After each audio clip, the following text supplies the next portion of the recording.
మొదటిగా దేవుని యొక్క మాట విని వాటి ప్రకారంగా జీవించి చేసిన వ్యక్తి ఎవరు అని మనం చూసినట్లయితే ఆదికాండం 6వ అధ్యాయంలో అక్కడ మనకు ఒక వ్యక్తి కనిపిస్తాడు. 13, 14 వచనాల్లో. ఆదికాండం 6వ అధ్యాయం 13, 14 వచనాల్లో అక్కడ నోవాహు కనిపిస్తాడు. ఎందుకంటే ఆనాటి మనుషుల్లో ఆనాడు నీవే నీతిమంతుడని దేవుడు ఆయనను ఏర్పాటు చేసుకున్నాడు. ప్రియ సహోదరి సహోదరుడా, మనం నీతిమంతులుగా ఉన్నామా? మనం దేవుడి మాట వినేవారుగా ఉన్నామా?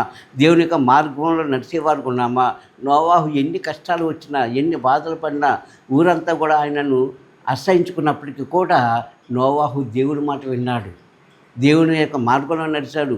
దేవుడు ఏం చెప్పాడో అది మాత్రమే చేసి దేవుడి చేత నీతిమంతుడు అనిపించుకున్నాడు.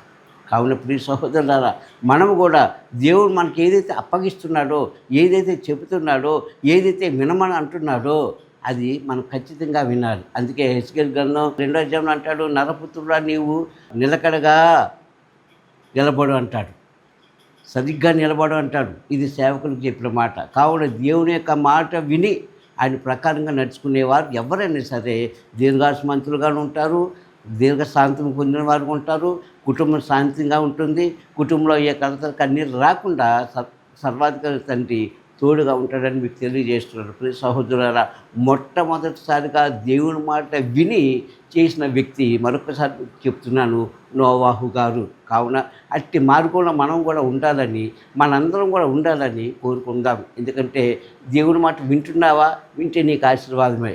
వినకపోతే దేవుడిని వినినట్లుగా చెప్తాడు.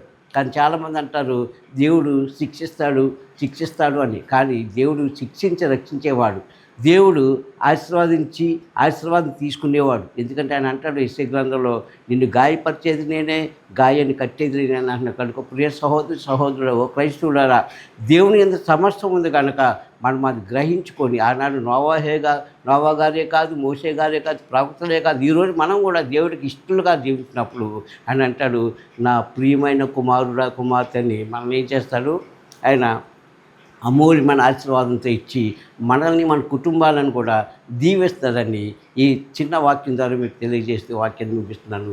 దేవుడి కొద్ది మాటలు తన వెనుకలో దీవించి ఆశీర్వదించును గాక. ఆమేన్.